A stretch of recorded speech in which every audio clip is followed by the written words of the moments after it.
juste envoyé par les esprits de ta famille, juste pour rendre ta vie amère. J'ai déjà reçu des personnes ici qui veulent mourir. Je suis fatigué de la vie, je veux me suicider. Il y a 2 semaines ou 3, j'ai reçu une jeune dame. Elle s'est mariée tout.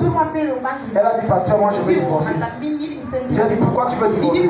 Elle dit, en effet, je ne sais même pas comment je me suis mariée avec ce monsieur. J'ai dit, ah bon, jeune fille, elle est peut-être en 31, 32 ans. Très petite. J'ai dit, ah bon? Elle dit, c'est comme s'il m'avait envoûté. Quand je me suis entré dans le mariage, j'ai commencé à tomber malade. J'étais sûr que je mourrais. Un matin, et je suis sûr que c'est Dieu qui m'a poussé. J'ai envie de sortir de ce mariage. Et j'ai porté et je suis parti. Quand je suis parti, le travail dont il venait, les ouvertures dont sont venues. Le monsieur dont a dit que je ne te donnerai pas le divorce. Tu vas rentrer à la maison. Et Dieu ouvrit mes yeux, j'ai dit qu'en fait il travaillait avec ton étoile. Parce que quand elle sort de ce monsieur, c'est là où elle est délivrée. Or les hôpitaux et les marabouts n'arrivaient à rien faire. Elle a fait la rencontre d'un homme de Dieu qui l'a délivré totalement. Est-ce que je peux prier pour quelqu'un ce matin? Toute personne qui est la source de ta stagnation, je l'enlève de ta vie. Je le retire de ta vie. Je vous sépare au nom de Jésus. Tu dois avancer par tous les moyens. Et tu vas avancer à partir de ce matin. Au nom de Jésus. Genèse 32 à partir du verset 22. Est-ce que Dieu bénit quelqu'un ce matin? Donne-toi avec ton voisin du voisin. Je te dépasse en bénédiction ce matin. Parle-le avec autorité, avec conviction. Ne ris pas, tu ris quoi? Dis, je te dépasse. Genèse 32 à partir du verset 22. Tu sais, c'est comme ça que l'onction fonctionne. On dit que je te dépasse, tu vois que c'est les blagues. Après, tu me dépasses. Regarde. Verset 22. 21. Le présent passa devant lui et il resta cette nuit-là dans le camp. Il se leva la même nuit et prit ses 2 femmes, ses 2 servantes et ses 11 enfants. Il passa le guet de Jabbok. Il les prit, leur fit passer le torrent et le fit passer à tout ce qui lui appartenait. Jacob demeura seul. Alors un homme lutta avec lui jusqu'au lever de l'aurore. Voyant qu'il ne pouvait le vaincre, cet homme le frappa la moitié de la hanche, et la moitié de la hanche de Jacob se démit pendant qu'il luttait avec lui. Il dit, laissez-moi aller, car l'aurore se lève. Et Jacob répondit, je ne te laisserai point aller, que tu ne m'aies béni. Il lui dit, quel est ton nom? Il n'a pas dit. Tu veux que je te donne quoi? C'est le travail. Il a dit quel est. Détecte le problème. Ton nom là, qui a porté ça avant toi? Qui portait ton nom avant toi? Qui étaient ces personnes qui portaient le nom avant toi? Dans sa vie, il a fait quoi? Parce que les noms sont les moyens de voyage dans le temps des esprits. C'est grâce au nom que nous voyageons à travers les corps des gens dans le temps. Ça veut dire l'enveloppe corporelle qu'il habitait est décédé. Maintenant, nous donnons le nom de tel, on vient de lui ouvrir une porte. Parce que ton nom est également une forme de porte ouverte aux esprits. Et là maintenant on tombe à la deuxième tour. Ton identité. Qui es-tu? Est-ce que tu te connais? Si Dieu te demande, accepte maman ici. Ou si je demande, qui es-tu? Elle va dire, je m'appelle Adora, je suis ménagère. Tu vois, tu as déjà raté. Ce n'est pas ce que tu es. Beaucoup d'entre vous percevez ce que vous êtes en fonction de ce que vous vivez, de ce que vous voyez, de ce que vous faites. Mais qui n'est pas la réalité de votre identité dans l'esprit. Chaque personne, chaque être humain, Dieu a prévu une identité glorieuse. Mais pourquoi les gens n'y acceptent pas? Ils ne connaissent pas qui ils sont. Qui es-tu? Je suis enseignante, j'ai été formée à l'école. Comme ça, c'est parce que tu es. Quand Dieu te regarde, il ne voit pas une enseignante, il voit une ambassadrice. Quand Dieu te regarde, il ne voit pas une commerçante d'un petit pauvre misérable quartier de Nazareth. Il voit une femme d'Afrique qui voyage dans le Dubaï et partout.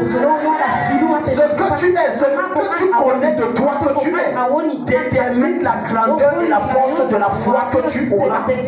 Tu n'as la foi qu'à la mesure de qui tu es. Qui es-tu? Fais-toi avec ton voisin. Demande-lui. Est-ce que tu connais qui tu es? Jacob ne connaissait pas qui il était. Si on demandait Jacob, tu t'appelles comment? Je m'appelle Jacob, fils de Rebecca et fils de Isaac.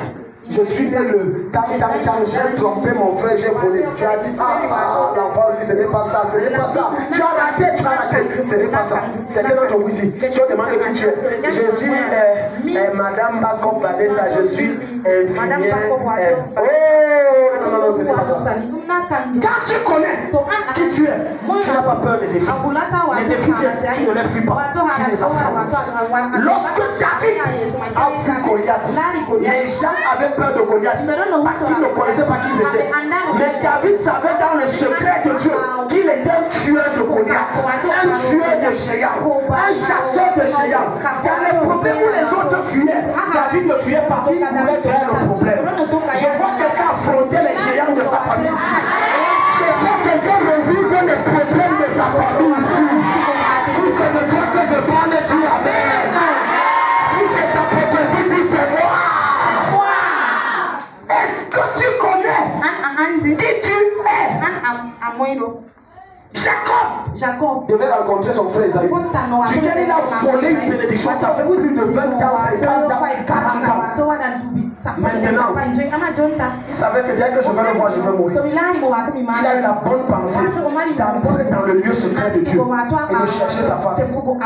Mais il cherchait sa face pour résoudre, pour affronter son frère. Il voulait plus d'onction pour affronter son frère. Mais Dieu lui a dit non, tu n'as pas besoin de plus d'onction ni de plus de puissance parce que je te l'ai déjà donné. Tu as besoin simplement d'une chose, de connaître qui tu es. Quand tu as la connaissance de qui tu es, ton niveau de puissance se manifeste naturellement. Parce que tu connais qui tu es. Et maintenant, regarde ce que le livre a dit. Voyant qu'il ne pourrait pas le vaincre, cet homme le frappa la voiture. Voilà, on a déjà tout ça. Il dit, laisse-moi aller car le roi se lève. Et Jacob répondit, je te laisserai pour aller avant que tu ne me bénisses. Il lui dit, quel est ton nom? Il répondit, Jacob. Si Dieu te demande quel est ton nom, tu vas dire quel est ton nom.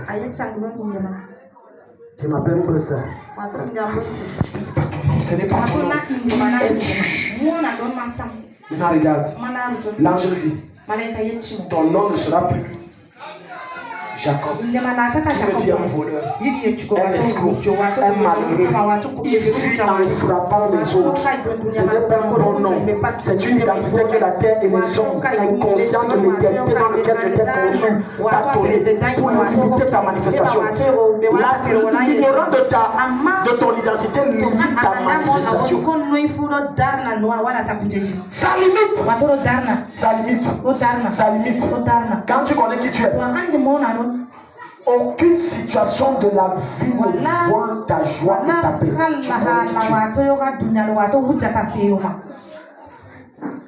Alléluia. Amen. Si vous connaissez les pressions que je dis que tu ne peux pas imaginer, mais tu peux pas toujours joyeux. Non, il est heureux. C'est parce que je connais qui je suis. Si tu me dis qui je suis, je connais mon identité. Mon identité, et Dieu me l'a révélé, ça fait des années. Je suis fils de roi. Fils de roi, Dieu Jésus-Christ. Je suis le fils. Je suis héritier à la couronne céleste. Je suis appelé à diriger, à commander, à juger. Je suis appelé à ça. Par conséquent, quel que soit le Goliath qui se tienne, je ne fléchis pas. Parce que je connais qui je suis. Je sais qui je suis. Et je sais que toute forme d'épreuve, de défi qui se présente devant moi, ce n'est pas pour me limiter, mais ça m'aide à me préparer à défier les défis plus grands. Qui es-tu? Quel est ton nom? Et l'ange de lui dit, tu t'appelleras plus Jacob, mais tu seras appelé Israël, car tu as été appelé avec des hommes et tu as été vainqueur. Maintenant, David va dire que je veux aussi connaître ton identité. Regarde, Jacob l'a interrogé en disant, fais-moi, je te prie connaître ton nom. Ça, c'est certains chrétiens. Dieu, tu me dis que je suis là. Toi, tu es qui? Tu n'as pas besoin de savoir qui est Dieu. Tout ce que tu as besoin, c'est de savoir qui tu es. Beaucoup de chrétiens meurent sur le champ de bataille avec des sabres en main. Les cimetières sont remplis de grands hommes et de grandes femmes de Dieu dont la destinée ne s'est pas manifestée parce qu'elles ne savaient pas qui elles étaient. Elles ne connaissaient pas qui elles étaient. Quand tu connais qui tu es, tu as les accès faciles. Lorsque Paul y arrive quelque part, il n'a pas besoin de se présenter. Qui es-tu? Allons dans le livre d'Exode, chapitre 6.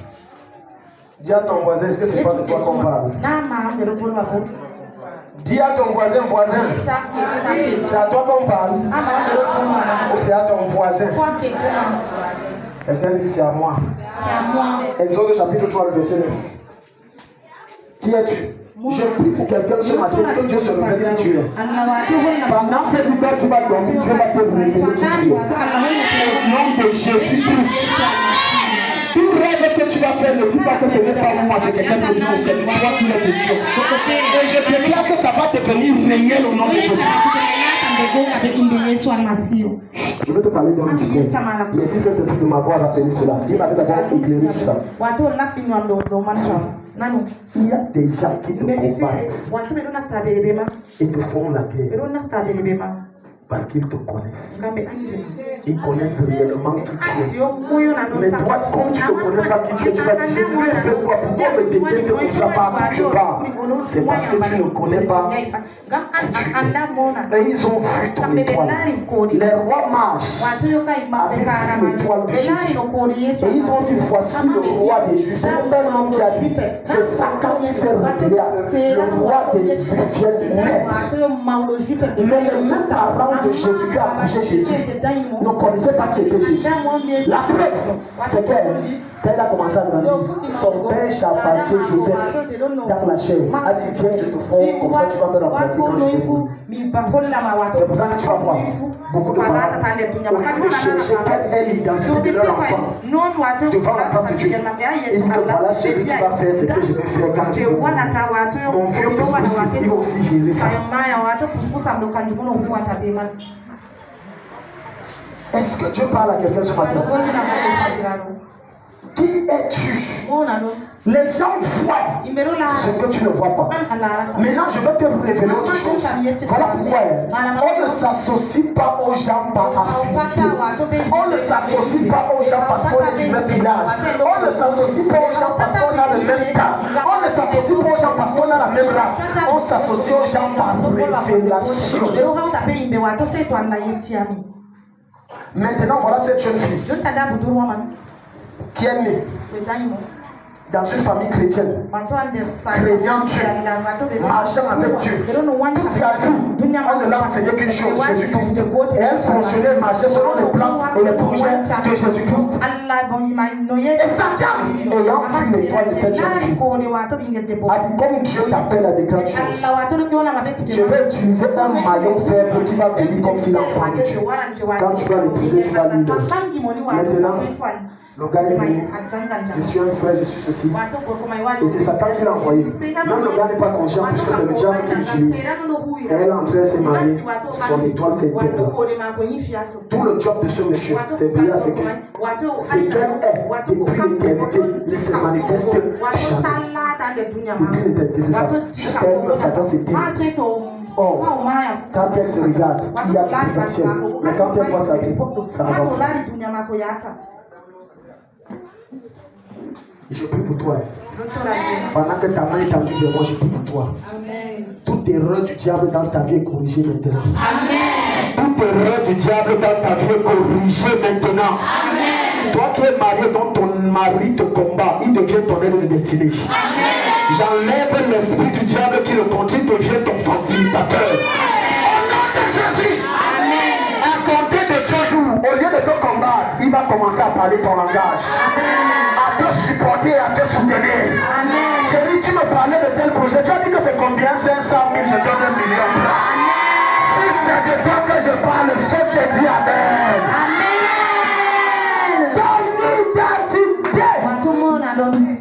Ton identité. Tu as dit. d'identité. Voilà pourquoi certains esprits ne vous fuient pas. Quand vous venez, ils peuvent t'intimider. Parce que tu ne connais pas qui tu es. Tu ne connais pas l'autorité que tu as. Certains connaissent qui ils sont, mais ils ne connaissent pas le pouvoir et l'autorité que Jésus a. Dès que le démon dit, je vais t'aider. Parce que là, ça devient sérieux. Je vous ai raconté cette histoire, il va encore raconter Satan. J'ai fait la déclaration d'une de mes filles hier matin. Et le démon a dit que toi et ta famille, vous allez ressentir à bord. Je vais pousser les manches. Même le culte là, je vais laisser rien que pour toi. Quand on va t'annoncer là, on négocie. Tu sais pourquoi je n'ai pas de famille? Je connais qui je suis. Les démons sont sur mes pieds. Les esprits de ta famille, après ceux qui sont sous tes pieds, ils sont soumis à ton pouvoir. Je vois des gens que l'esprit va rentrer, leur lumière va briller fort. Que les sorciers vont venir se confesser chez eux. Comme tu te rappelles, même l'ange entre dans ta famille et te libère. Il te libère. Alléluia. Amen. Il te libère. On ne pourra plus jamais t'arrêter d'aucune façon. Et pendant que tu sors de leur contrôle, tu vas tout le temps que tu as besoin. Dans le moindre détail, dans le moindre détail, tu rattrapes, on commence à t'inviter partout dans le monde. Ça vient brutalement et les gens ne comprennent rien. Ils se posent des questions. J'enlève la limite là. J'enlève la limite là. Je réduis ça. Au nom de Jésus. Exode 3. Alléluia. Amen. Oh, le monde est ténèbres en effervescence. Alléluia. Amen. Verset 9, regarde. Voici, prenons mon verset 8. Je suis descendu pour le délivrer de la main des Égyptiens, pour le faire monter de ce pays dans un bon et vaste pays. Dans un pays où coule le lait et le miel. Dans les lieux qu'habitent les Cananéens, les Essiens, les Amoriens, les Phérésiens, et les Éviens et les Jébusiens. Voici les cris d'Israël sont venus jusqu'à moi. Et j'ai vu l'oppression que leur font souffrir les Égyptiens. Maintenant, va, je t'enverrai auprès de Pharaon. Et tu feras sortir d'Égypte mon peuple, les enfants d'Israël. Moïse dit à Dieu, qui suis-je? Le verset c'est fort. Il est en train de dire à Dieu, Seigneur, tous les programmes que tu développes à mon sujet, c'est qui est. Mais je ne connais même pas moi-même. Comment tu veux que je réalise ça? Écoute, aucune grande prophétie ne peut se réaliser si tu ne te connais pas toi. Tu sais pourquoi? Parce que tu deviendras le propre obstacle à la manifestation de ta prophétie toi-même. Ce n'est pas Satan, c'est toi. À cause de ton ignorance, tu vas commencer à vivre n'importe comment. Je te donne un cas palpable dans ta Bible, dans ta Bible. Le cas de Samson. Vous savez pourquoi Samson touchait les femmes en désordre? Il ne connaissait pas qui il était. Il vivait comme un pauvre. Il entrait partout. Toutes les femmes le plaisaient. Il faisait dans les coucheries en désordre. Il ne connaissait pas qui il était. Quand tu connais qui tu es, tu ne marches plus avec n'importe. Tu ne côtoies pas n'importe qui. Ce n'est pas n'importe quel homme qui va venir dire qu'il t'aime et tu acceptes. Parce que tu connais. Moïse, ayant eu cette révélation, a dit, je suis d'abord qui? Révèle-moi qui je suis. Moi-même, je suis. Je veux me connaître. Dans l'éternité, tu m'as créé. Mais sauf que tu m'as amené dans la chair. Je ne me connais pas. Je suis qui?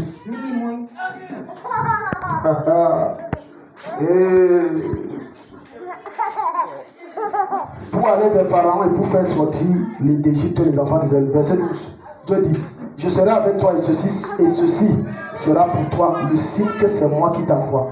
Quand tu auras fait sortir d'Égypte, le peuple vous servirait Dieu sur cette montagne. Moïse dit à Dieu, j'irai donc vers les enfants d'Israël et je leur dirai, le Dieu de vos pères m'envoie vers vous. Mais il me demande quel est son nom. Que leur répondrai-je? Dieu dit à Moïse, je suis celui qui suis. Et il ajouta, c'est ainsi que tu répondras aux enfants d'Israël. Celui qui s'appelle je suis m'a envoyé vers vous. Celui qui s'appelle je suis. Celui qui s'appelle je suis. Dieu peut se révéler à toi. Mais l'obstacle, c'est que toi-même, Dieu ne sait pas révéler ce qui tu es. Pour que ton impact soit complet, il faut que Dieu se révèle à toi sur qui il est. Et que Dieu se révèle à toi sur qui tu es. Et ta délivrance sera complète. Ta limite commence par le fait que tu ne te connais pas. Voilà pourquoi beaucoup d'entre vous doutez. Souvent, je suis obligé de te dire que je crois en toi et je crois en ton potentiel. Et quand je te dis ça, tu te sens fortifié, tu te sens encouragé, tu te sens remonté. Parce que dans le fond, j'ai découvert du en toi. C'est que tu ne te crois pas en toi-même. Tu penses que les autres sont meilleurs. Laisse-moi te dire quelque chose. Dans ta famille, personne n'est meilleur que toi. Tu as vu la preuve qu'ils ne se connaissent pas. Ah bon? Et le ministre est tel. Tu seras mieux que ce ministre. Et ah bon? L'homme d'affaires là, tu seras mieux que lui. Parce que c'est tellement lui. Quand il a dit je suis meilleur. Est-ce qu'il sait comment on a dit que la cotisation de l'oncle qui est tombée, on doit l'enterrer les mois l'autre jour là. C'est quand tu veux prendre ça. Ne définis pas ce que Dieu t'a prédestiné à être. Par rapport à ton présent. Ton présent n'est pas toi, c'est ton présent. Ta vraie toi, c'est dans le futur. Le futur, c'est ce que tu as réservé pour ta gloire et la manifestation de ta pensée. Si tu fonctionnes et tu marches en fonction de ton présent, je peux t'assurer une chose, tu n'entreras jamais dans ta tête. Toute personne qui prend des décisions en fonction de son présent vient de signer son échec. Tu sais ce qui fait ton histoire? C'est tous les défis et les humiliations que tu as connues. C'est ça qui fait ton histoire. Écoute-moi bien.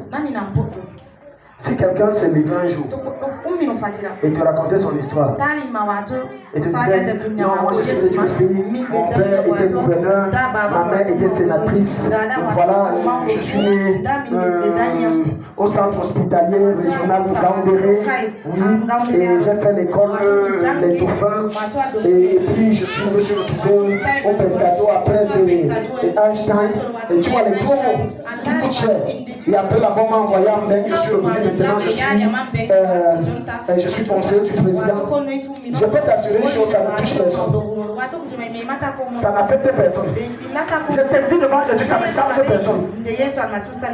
Ça ne provoque aucune foi en personne. Pourquoi? On comprend que voilà un monsieur qui est né avec une cuillère à l'eau dans la bouche. Mais si un deuxième chrétien sort et te dit, je suis né d'un père cultivateur africain. Ma mère vendait le poisson au petit marché. Et on mangeait un repas pendant 4 jours. Là, ça commence à me faire vibrer. Quand j'ai eu 12 ans, mon père est mort. Ma mère et cette fois ne savaient pas comment on devait vivre. Tout était devenu dur. J'ai fait le pouce-pouce. J'ai vendu les œufs. J'ai balayé la rue. Je suis même allé demander le pointage au niveau de la prison. Je travaillais comme ça, on me donnait 200 francs. Et je ne mangeais que le tapioca le soir. Je dormais dans la rue. Et puis un jour, j'ai fait la rencontre de Jésus. Et après, Jésus m'a mis en connexion avec quelqu'un. Aujourd'hui, tu peux voir, je suis un milliardaire DG avec beaucoup de voitures. Et il y a des entreprises qui embauchent les autres. Je te dis, ce témoignage, ça change tout le monde. Je déclare que ça sera ton histoire. Parce que Dieu va humilier les gens qui ne croyaient pas en toi. En t'élevant et en te glorifiant au nom de Jésus. Ça change les gens. Ça touche les gens. Ça visite les gens.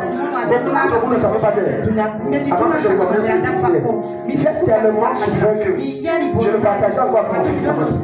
Quand je suivais les anciens dossiers, il y a, je crois, maman Philomène qui m'avait donné un dossier, j'ai cherché ça. Et je suis tombé sur les anciens dossiers de détour. Je suis un archive, je garde les choses. Et je suis tombé sur les anciennes demandes. Parce que j'avais fait des demandes d'embauche dans les entreprises, des demandes d'embauche même dans les églises.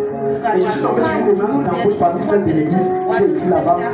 J'ai dit que prenez-moi même de me payer, même pas pour même là, on ne m'a pas pris.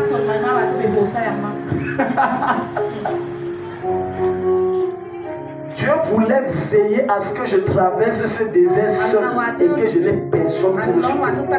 Et je n'ai eu personne pour me soutenir. Je suis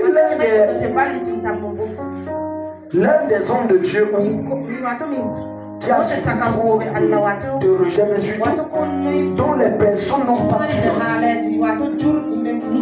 Mais je peux te dire une vérité. Dieu ne lève pas les gens sur qui on croit et on espère. Dieu lève les gens sur qui personne ne croit. Quand on regarde ta vie, ça ne ressemble à rien. On ne peut même pas espérer que tu deviendras quelqu'un de mieux. Demandez à David, il y a des moutons et des bœufs. Son père l'a envoyé là-bas parce que c'était un rebeu. La honte de la famille, c'était mais c'est là-bas que tu as dû chercher. Là où on t'a rejeté, la main de Dieu te prend et t'établit. La main de Dieu te prend et te lève. La main de Dieu te prend et te positionne. La main de Dieu te propulse vers la gloire. Au nom de Jésus. Acclame le Seigneur, mets-toi devant, va prier.